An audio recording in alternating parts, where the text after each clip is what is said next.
Мына алжирлік боксшы қызға қатысты дау көбейген соң, халықаралық олимпиада комитеті арнайы мәслихат өткізіп, мән-жайын айтып беріпті. Сөйтіп, мәселеге нүкте қойылыпты. Айтып берейін.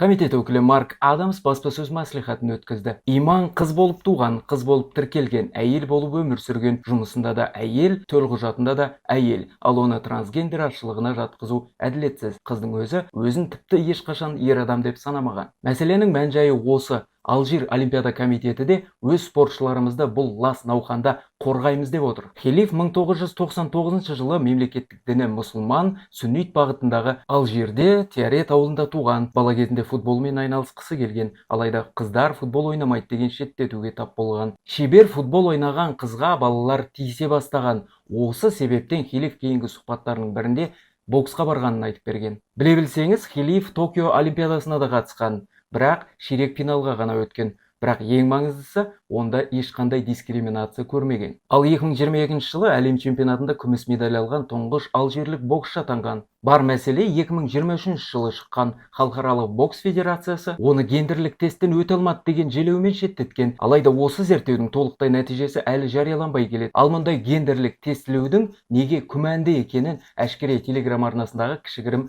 зерттеуімізде жариялағанбыз. Сілтеме профильде.